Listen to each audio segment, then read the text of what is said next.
नदीम को जिस वक्त इस बात का पता चलता है कि वहाब दरानी नदीम के खून का प्यासा हो चुका है, नदीम फौरा से अपना बोरिया बिस्तर बांधकर दुबई जाने के लिए तैयारी कर लेता है और शाहीन से कहता है कि अब अलविदा समझो, मैं कुछ दिन बिल्कुल नहीं आऊंगा और मुझे तो कुछ साल भी लग सकते हैं।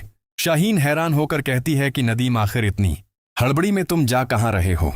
भाई साहब को इस वक्त हमारी जरूरत है और हम अपने ही चले जाएंगे तो भाई साहब को क्या लगेगा? ये बात सुनकर नदीम गुस्से में कहता है कि भाड़ में गया तुम्हारा भाई साहब, मैं जा रहा हूं। नदीम अपना सूट केस उठाकर शाहीन को बीड पर ही धक्का देकर भागते हुए जैसे ही दरवाजे से बाहर निकलता है, दरवाजे से बाहर निकलना होता है कि सामने वहाब दरानी को देखकर तो नदीम की टांगे कांपने लग जाती हूं। नदीम कहता है कि सरकार आप यहां खैरियत, आप माजाद शाह के घर में कदम कैसे रख सकते हैं? ये बात सुनकर वहाब कहता है कि नदीम मुझे तुमसे परमिशन मांगने की जरूरत नहीं है और ये इतनी हड़बड़ी में तुम जा कहाँ रहे हो? कोई परेशानी आ गई है? ये बात सुनकर नदीम जो है वो पांव पड़ने लग जाता है और वहां अब्दुर्रानी से कहता है कि तुम्हें कोई गलत फहमी हो रही है और बाजा शाह ने तुम्हें गलत इन्फॉर्म क्या है, कोई मेरा हाथ नहीं है पारिस को गनवाने में। ये बात सुनकर वहां अब्दुर्रानी कहता है कि मैंने पहले ही कह दिया था, जिस वक्त मुझे उस बात का पता चल गया कि मैंने नहीं किया ये सब कुछ, और वहां अब भजाद शाह ने उस बात को तस्लीम कर लिया। इसी वक्त मैं तुम्हें उड़ा दूंगा क्योंकि मेरे अलावा और कोई यह काम नहीं कर सकता था सिवाय फिर तुमने। ये बात सुनकर नदीम कहता है कि नहीं, माफ कर दो सरकार, लेकिन मैंने नहीं किया। तो गुस्से में आकर वहां दरानी गोली चला देता है। गोली की आवाज इतनी शदीद होती है कि भागते हुए शाहीन और आफताब आते हैं। आफताब और शाहीन जैसे ही बाहर आते हैं तो वो नदीम को जमीन पर गिरा पड़ा देखते हैं और जहरा जो है फर्श पर खून देखकर तो शाहीन चीखकर अपने भाई को बुलाती है, जिस पर भागते हुए पहुंचता है यहां पर behzad शाह भी और कहता है कि ये क्या कर दिया तुमने वहाब? वहाब कहता है कि मैंने सिर्फ अपना बदला लिया है।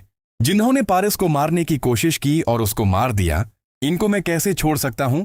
ये बात सुनकर behzad शाह हैरान रह जाता है, लेकिन कुछ भी कहता नहीं। इसी वक्त आफताब जो है वो वहाब दरानी के कॉलर को पकड़कर इसको मारने की कोशिश करता है तो वहाब दरानी कहता है कि अपने बाप की हालत देख लो, अगर औलाद नरीना हो तो आप खुद को बचाओ और ऐसा मत करो।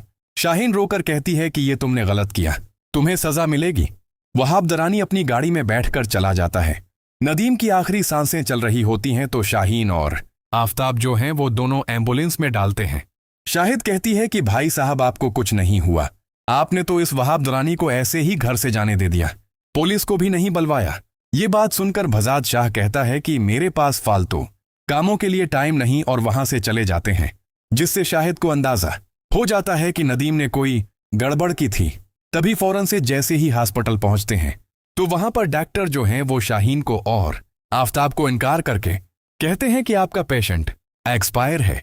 नदीम की तो मौत हो जाती है, लेकिन behzad शाह जो है वो एक कॉल करके जुवार से जब मालूम करता है कि पारिस खुश है वहां पर, तो जुवार उसको खुश होने की बात तो बता देता है, लेकिन पारिस अपने बाप से कहती है कि सबको वीडियो पसंद आए तो हमारे चैनल को लाइक शेयर सब्सक्राइब करना ना भूले, बेल आइकन के बटन तो बनाना भूले। मिलते हैं अगले वीडियो में, शुक्रिया।